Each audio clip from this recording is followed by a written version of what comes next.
শুভ সকাল বন্ধুরা, আপনারা কেমন আছেন? আমি ভালো আছি।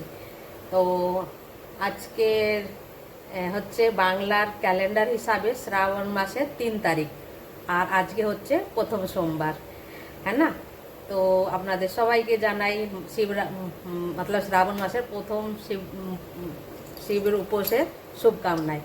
তো আমি কিন্তু এইটা বাংলা ক্যালেন্ডার হিসাবে আমি করি না, কিন্তু দুই এক সময় বাংলার ক্যালেন্ডার আর দুই এক সময় এই যে হিন্দি যে বিক্রম সম্বত ক্যালেন্ডার, দুটোটা কোনো কোনো বছর এক হয়ে যায় আর একই সাথেই শুরু হয়। তো আমি এই দিকে যতদিন এসেছি আমি এই বিক্রম সম্বত যে ক্যালেন্ডার আছে না, এই হিন্দি, তো ওই হিসাবেই আমি শিবের উপোসটা করি, মানে শ্রাবণ সোমবার করি। তো এইখানে সবাই করে, আমি আর একা অছুতা আমি ওইখানে এখানের লোকের সাথেই আমি শুরু করে দিই। তো সেই জন্যে আমি এমনি তো সোমবারে সবাই শিব পুজো তো করাই হয়, তো উপোস করব আমি এইখানে হিসাবে। যেরকম দেবশয়নী একাদশীর পরে পূর্ণিমার পরে যে সোমবার হবে, সেই সোমবারের থেকে শ্রাবণ সোমবার শুরু হয়ে যায় এই দেশে। তো আমি সেই সোমবার থেকেই শুরু করব। যে কটা সোমবার বাঁধবে, চাहे 4টে বাঁধুক চাहे 5টা বাঁধুক, মানে সেই কটাই আমি করব। তো আসুন, আজকের আমি রান্না শুরু করে দিয়েছি। দেখি কি কি রান্না করি দেখাচ্ছি আপনাদের। আচ্ছা, কচু আমি সেদ্ধ করতে বসিয়ে দিয়েছি। গাঠি কচু মুখী এখানে যেটা পাওয়া যায়, বাংলার মতো তো কত রকমের পাওয়া যায় গাঠি কচুর ভ্যারাইটি। আর আমার এখানে সির্ফ একটাই আছে, ছোট সাইজ তো ঠিকই আছে, কিন্তু একই রকমের পাওয়া যায়। তো সেটা এখন আনা হয়েছে আর আমি ওটা সেদ্ধ বসিয়ে দিয়েছি। তো সিটিটা দেওয়া হয়ে গেছে, আমি বন্ধ করে দিয়েছি। আগে দেখাচ্ছি কি কি এনেছে। এই দেখুন, পাতাকপি পরশুদিনকেও এনেছিল একটা, তো আজকে আবার নিয়ে এসেছে পাতাকপি, ঠিক আছে। আর এই যে লঙ্কাগুলো দেখতে পাচ্ছেন, এই লঙ্কাগুলো হচ্ছে কপির সাথে ফ্রি। কচুরমুখী ছিল আর ওই যে পাতাকপি, আর ওর মধ্যে এই লঙ্কাগুলো ফ্রি ছিল, ঠিক আছে। আর এই যে লেবু আনা হয়েছে। এখন যা দাম, বিশাল দাম লেবুর। একটা লেবু 5 টাকা, এরকমই, মানে দুটো লেবু 5 টাকা নেয় এরকম মনে হয়। তা ভীষণ দাম লেবুর এখানে এখন। আর কদিন পরে এত হবে, ফ্যাঁ ফ্যাঁ করবে সব। আচ্ছা ঠিক আছে, এবারে আনা হয়েছে এই যে টিন্ডা, আমরা দেশি টিন্ডা বলে একে। আর একটা আছে চাপ্পল টিন্ডা, আছে শীতকালে পাওয়া যায়, আর এটা হচ্ছে গরমের সময় পাওয়া যায়। এটা দেশি টিন্ডা, এটাও খেতে বেশ, ভাজা করলে পারে চাল কুমড়োর মতো লাগে, টেস্টি। আর শুকনো আলুতে তরকারি রান্না করলে কিন্তু খুব দারুণ লাগে। তো আজ কেটে নিয়ে দেখাচ্ছি। ওর সাথে পোহা বানাবো। এই দেখুন, আজকে সকালে কিছু বানানো হয়নি, তো বানানো হয়নি বলে এই যে পোহা নিয়ে আসা হয়েছে, যে পোহা খাওয়া হবে সেই জন্য। তো এখন দুপুরের রান্নার সময় হয়ে গেছে, ওই জন্য এখন আর পোহা বানাবো না। এখন ছোটো মোটো যা খাওয়া হয়েছে সকালবেলা চার সাথে, ওইটাই কাফি। আর এই যে ধনে আস্ত, আর একটা নুন, আর ধনের পাউডারও, আচ্ছা মেহেন্দি আনা হয়েছে মাথায় লাগানোর জন্য। আজকাল সব কিছু চলে যাক, কিন্তু চুল কালো করতেই হবে। তা দেখুন, আমি মেহেন্দি আনা হয়েছে লুজ, একবার ট্রাই করে দেখার জন্য। যদি ভালো হয় তাহলে আমাদের পুরো প্যাকেটই আনা হবে, 1 কিলোর প্যাকেট। তো ট্রাই করার জন্য আনা হয়েছে এটা। আর এই হচ্ছে আস্ত ধনে, আর এটা নুন।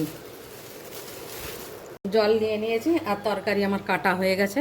বটি দিয়ে কাটলে পারে না, যেটা চাকু দিয়ে 10 মিনিট লাগে, সেটা বটি দিয়ে যদি কাটি তো ওটা মানে 5 মিনিটও লাগে না, তাড়াতাড়ি হয়ে যায় আমার কাছে। আর এই দেখুন, আচ্ছা এইগুলো কেটেছি না, তো এই যে এইভাবে কেটেছি, এগুলো না ভাজা করব। তো ভাজা করলে ঠিক যেরকম আমরা চাল কুমড়ো ভাজা খাই না, তো একদম ওই রকমই টেস্ট আসে। এইগুলো ভাজা করলে চাল কুমড়োর মতো টেস্ট আসে। তো যদি বলো ভাই কি দইয়ের স্বাদ কি ঘোলে মেটে, দইয়ের স্বাদ তো ঘোলে মেটে না, এইখানে চাল কুমড়ো পাওয়া যায় না, বুঝেছেন।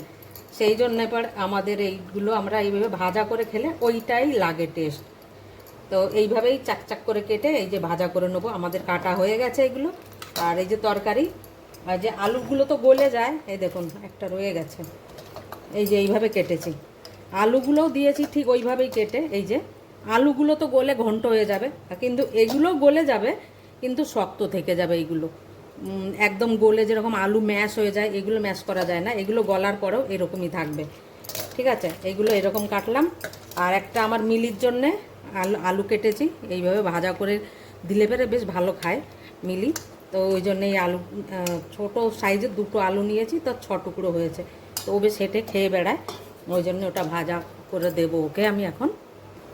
এই যে ওই টেন্ডা আর আলু, এতে নুন হলুদ মাখিয়ে নিই। হলুদ আমি একটু কম দিয়েছি, আমরা ভাজা ভুজিতে আমরা একটু বেশি হলুদ দিই। আর তারপরে ভাত দিয়ে খেতে গেলে ভাত তো খেয়ে নিই, পুরো হলুদ হয়ে যায় কালার, আর তারপরে হাতের থেকে সে হলুদের রঙ আর যায় না, এরকম অবস্থা হয় লাস্টে বেলায়। তবু দিয়েছি, ভালোই আছে হলুদ, হলুদ মিডিয়াম। তো এগুলো ভাজা করতে লাগে। এই যে কচু সেদ্ধ করেছি এই ছোট কুকারে মিলির জন্য এতে খিচুড়ি ডালিয়া টালিয়া রান্না হয়। তো বেশ ছোটোখাটো কুকার, এই দেখুন কিছুদিন আগে নেওয়া হয়েছে এই কুকারটাকে। আগে যে ছোটোটা ছিল ওটা খারাপ হয়ে গেছে, ওটা ভিতর দিয়ে ঢাকন ছিল, আর এটা হচ্ছে ওপেন ঢাকন। ওপেন ঢাকনের এই ছোট কুকারটা বেশ ভালো, ডাল টাল সেদ্ধ করতে ফটাফট হয়ে যায় জলদি। যদি কোনো গেস্ট আসে না, এই ছোটো কুকারে রান্না করতেও সুবিধা হয়। হ্যাঁ, আপনাদের বলছি যে এইখানে যে শিবরাত্রি উপোস করে, শিবরাত্রি না, বৈশাখ মাসের শ্রাবণ মাসের সোমবারের উপোস করে। তো এইখানের কিছু কিছু লোক আছে পুরো শ্রাবণ মাস পেঁয়াজ রসুন তো খায়ই না, বেশিরভাগ লোক খায় না, সোমবারে সোমবারে খায় না, আর বাকি দিন খায়। আর কিছু লোক আছে যে পুরো 1 মাসই পেঁয়াজ রসুন খায় না, তারপরে চপ্পল পরে না, চামড়ার জুতো, প্লাস্টিকটা তো ইউজ করে নেয় প্লাস্টিকটা, কিন্তু ওরা চামড়ার জুতো টুতো লেদার টেদার কোনো জিনিস ইউজ করে না। আরও 1 মাস পর্যন্ত ওরা না চুল দাড়িও কাটে না, এই দেশের বেটা ছেলেরা চুল দাড়ি কিচ্ছু কাটে না। আরও এখান থেকে হেঁটে হেঁটে হেঁটে যাবে ওরা হরিদ্বারে, এখান থেকে হেঁটে হেঁটে যাবে। এখান থেকে আমাদের যদি গাড়ি নিয়ে যাই তো প্রায় 6-7, আমার বাড়ির থেকে, আমি যেখানে থাকি এখান থেকে যদি যাই তাহলে গাড়ি নিয়ে 6 ঘন্টা 7 ঘন্টা লেগে যায়। ওরা ওই পর্যন্ত হেঁটে যাবে ওরা, আর হেঁটে যেয়ে ফিরে বাঁকে করে আবার জল আনবে, এনে শিব মন্দিরে জল ঢালবে।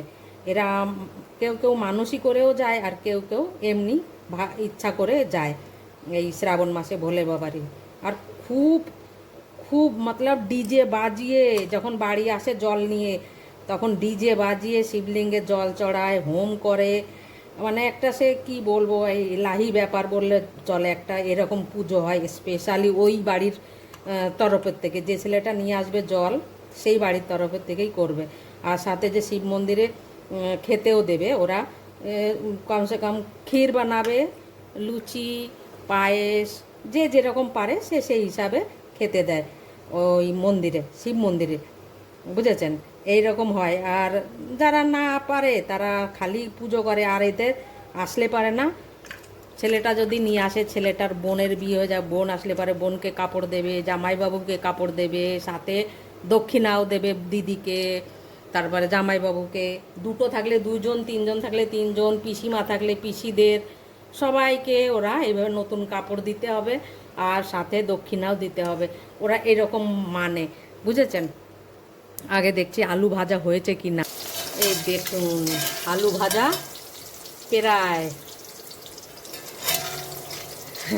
এবারে দেবো আমি, তাই কি দেশি টেন্ডা ভাজা, মানে চাল কুমড়োগুলো এবারে ভাজা করব। আলুগুলো বেশ গলে গেছে, আর মিলি কান্না করছে, তাই এগুলো নামিয়ে দিচ্ছে ওকে। আলু ভাজা হয়ে গেছে, এবারে উঠিয়ে ঠান্ডা করে মিলিকে খেতে দেবো। এই দেখুন, এইটা বাচ্চারা খুব ভালো খায়। এবারে এইগুলো টেন্ডাগুলো ভেজে নিই। আর আমি ভাজা করতে হয় যেরকম চাল কুমড়ো ভাজা করি না, ওই রকমই ভাজা করতে হবে এগুলো। এগুলো ঢাকা দিয়ে নিই। কুমড়ো ভাজা, কচি কচি চাল কুমড়ো ভাজা, আর এই হচ্ছে টেন্ডার তরকারি শুকনো, খেতে দারুণ টেস্টি লাগে। দই হলে পরে আরও মজা এসে যায় এটাতে। আর এই দেখুন কচুর তরকারি, আমরা বাঙালিরা কচুর তরকারি এইরকমভাবে বানাই, একটু ঝোল ঝোল ভাত দিয়ে খাই তো বেশ ভালো লাগে। কিন্তু এই দেশের লোকেরা কচুর তরকারি এরকম ঝোল বানায় না, শুকনো শুকনো বানায়।